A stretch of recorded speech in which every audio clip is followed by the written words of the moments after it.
Assalamualaikum warahmatullahi wabarakatuh.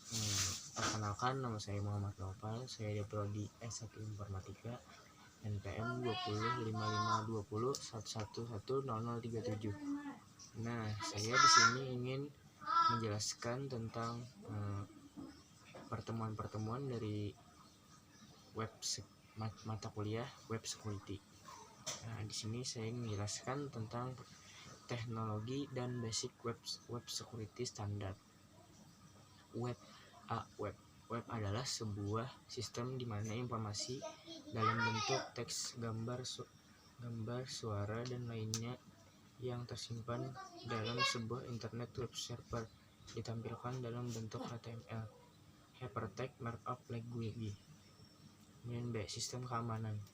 Sistem keamanan jaringan merupakan suatu proses untuk melakukan identifikasi dan mencegah penggunaan yang tidak sah dari suatu jaringan komputer. Tujuan dan pengamanan sistem jaringan ini adalah untuk mengantisipasi risiko ancaman berupa perusakan fisik komputer maupun pencurian dan serang. Bila dipahami bahwa web security yaitu sebuah tindakan untuk mengantisipasi terjadinya kebocoran data dalam sebuah website atau server dilakukan oleh penjahat di dunia digital. Berkaitan dengan keamanan di dalam era digital tidak lepas dari 3 prinsip, untuk itu ada CIA. Nah, di sini saya ingin menjelaskan apa itu CIA. C itu adalah confidentiality memiliki makna bahwa data-data ataupun informasi yang berada di dalam sebuah website hanya dapat dibaca atau diakses oleh orang-orang yang memang memiliki kewenangan untuk mengaksesnya. Jadi integrity memiliki pengertian data-data yang berada di dalam server atau website hanya dapat diubah atau dihapus oleh orang yang memiliki kewenangan untuk melakukan hal itu. Kemudian 3 ada availability memiliki makna bahwa website harus dapat diakses jika user ingin menggunakannya. Kemudian di pertemuan ketiga ada Open Web Application Security Project. Nah, itu ada definisinya. Definisi Open Web Application Security Project atau WASAP adalah komunitas terbuka yang didedikasikan untuk memungkinkan organisasi mengembangkan, membeli, dan memelihara aplikasi yang dapat dipercaya. Yayasan WASAP adalah integritas non-profit yang memastikan kesuksesan jangka panjang proyek. WASAP atau dikenal dengan The Open Web Application Security Project merupakan organisasi atau komunitas terbuka yang fokus di bidang keamanan aplikasi. Jenis dan tipe berikut adalah beberapa jenis proyek WASAP. 1. Ada WASAP Top 10. 2. Ada WASAP Testing Guide. 3. Ada WASAP ZAP. 4. Ada WASAP AppSec Riverline. 5. Ada WASAP Web Security Academy. 6. Ada WASAP Deteksi Track. 7. Ada WASAP SAMM. Cara-cara kerja WASAP dapat dijelaskan sebagai berikut. 1. Ada identifikasi risiko. 2. Ada mengembangkan pedoman dan alatnya. 3. mengaplikasi dan pelatihan. 4. Mengembangkan komunitas. 5. Ada mendukung integrasi keamanan aplikasi web. Jadi pertemuan keempat ada penetration testing. Pengertian penetration testing. Pengertian penetration testing adalah proses untuk mengidentifikasi dan mengevaluasi kerentanan dalam suatu sistem informasi dengan cara mensimulasikan serangan yang dilakukan oleh pihak yang tidak berwenang. Tujuan adalah untuk menemukan celah keamanan yang dapat dieksploitasi oleh penyerang dan memberikan rekomendasi untuk memperbaikinya.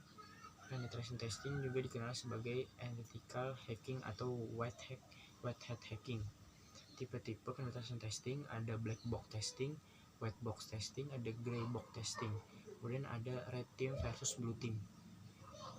Nah, perbedaan penetration testing dengan vulnerability assessment. Terdapat perbedaannya antara penetration testing vulnerability assessment fokus dan tujuan yang berbeda.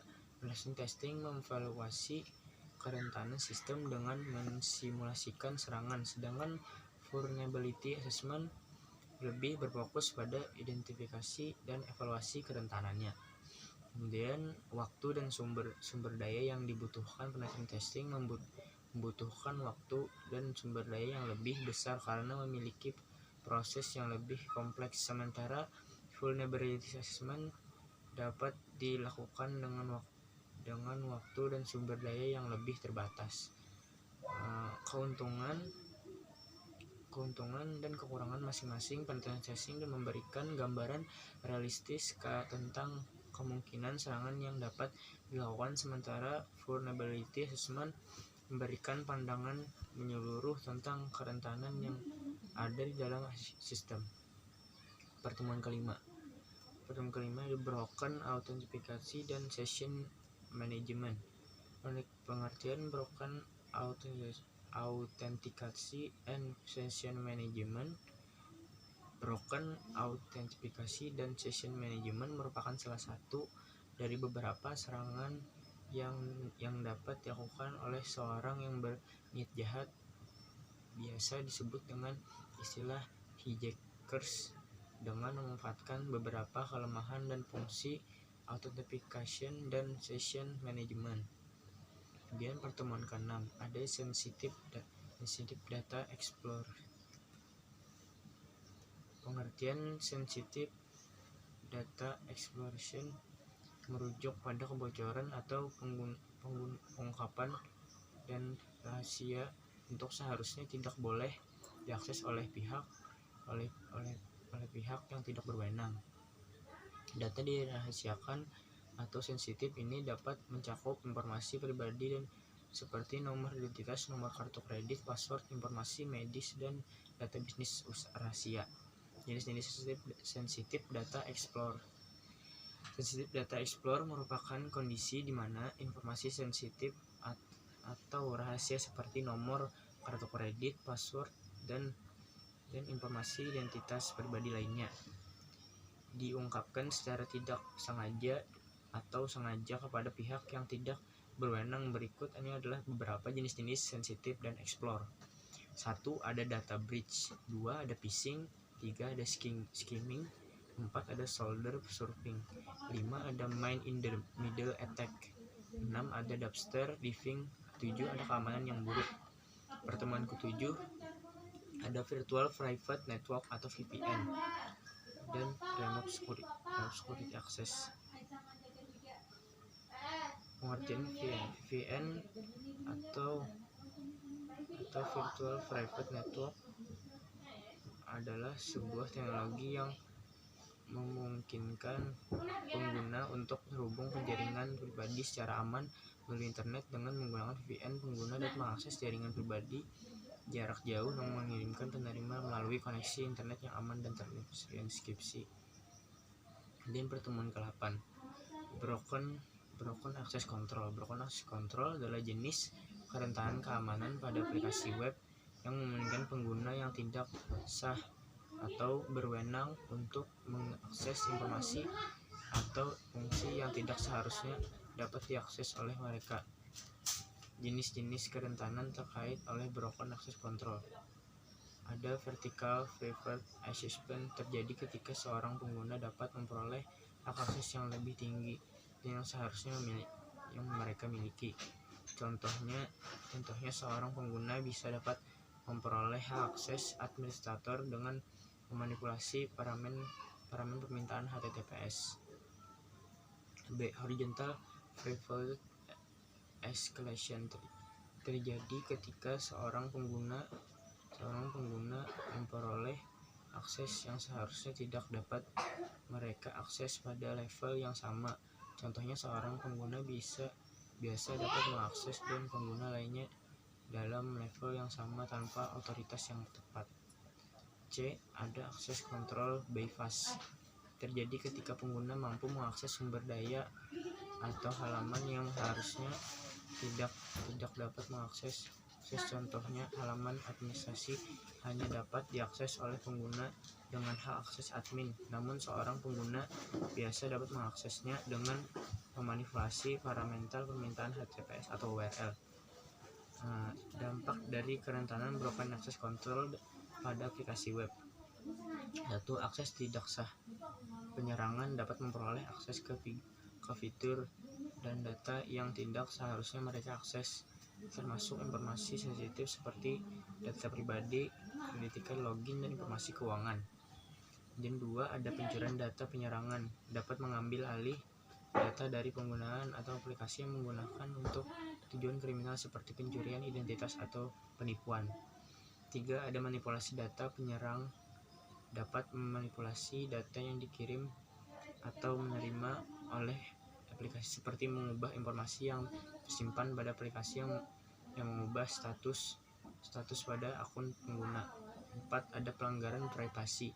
Penyerangan dapat mengakses data pribadi penggunaan seperti data kesehatan, informasi kartu kredit, atau data pribadi lainnya yang dapat mengancam privasi dan keamanan pengguna.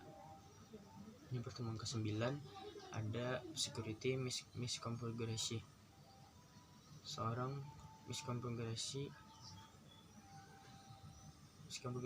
adalah kesalahan atau kerentanan dalam konfigurasi kode yang memungkinkan penyerang untuk mengakses data sensitif atau merusak sistem. Ini dapat terjadi karena lemahnya izin pengguna, pengaturan keamanan akun, atau pengaturan default yang tidak aman. Tujuan dari security misconfiguration adalah untuk mengidentifikasi dan mencegah kerentanan yang dapat menyebabkan pelanggaran data atau kompromi sistem. Beberapa contoh dampak dari security misconfiguration adalah data breach. Penyerang dapat mengakses data sensitif atau rahasia sistem karena konfigurasi yang buruk. Complete system compromise. Security misconfiguration dapat menyebabkan akses penuh ke sistem, memungkinkan penyerang untuk mengendalikan seluruh infrastruktur. Dan pertemuan ke-10. Yang 10 ada cross-site scripting atau XSS.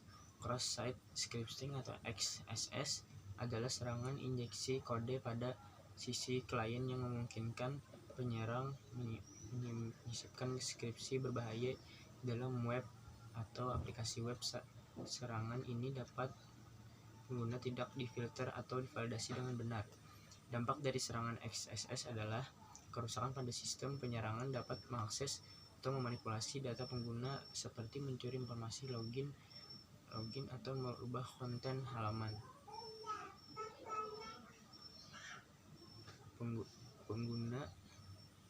Pencurian data sensitif pengguna dapat diambil oleh penyerang seperti informasi kartu kredit atau data pribadi lainnya. Identitas palsu. Penyerang dapat meniru penggunaan atau mengambil alih akun mereka untuk melakukan tindakan ilegal. Pencegahan dari serangan XSS meliputi validasi dan sanitasi input. Pastikan input dan pengguna telah divalidasi dan disaring oleh benar sebelum ditampilkan. Penggunaan metode keamanan seperti HTTPS only, cookie, dan context security policy atau CSP. Kemudian escape data. Selalu hindari penampilan data yang tidak dipercaya tanpa menghindarinya terlebih dahulu. Yang pertemuan ke-11 ada privasi dan anonimitas. Dalam konteks diskreditasi, privasi dan anonim menjadi perhatian penting. Jika diskreditasi tidak dikelola dengan baik, data transaksi pengguna dapat lebih mudah dilacak dan diketahui oleh pihak yang tidak berwenang. Ancaman pada privasi dan anonim meliputi serangan malware, peretas sistem, phishing, dan serangan denial of service. Untuk mengatasi masalah ini perlu dilakukan analisis seperti implementasi langkah-langkah keamanan seperti enkripsi, protect data pribadi, dan segmentasi jaringan.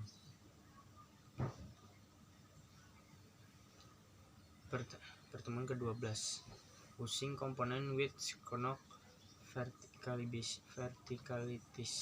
Penggunaan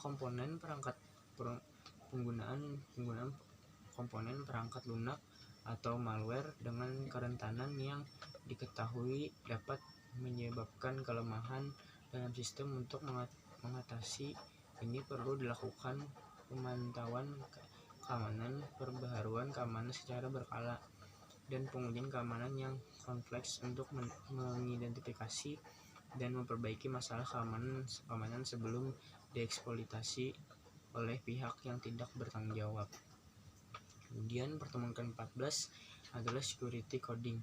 Security coding adalah praktik mencentang program dengan mempertimbangkan keamanan. Tujuan dan security coding adalah untuk mencegah kerentanan umum dalam perangkat lunak dan melindungi sistem dari serangan dari peretasan.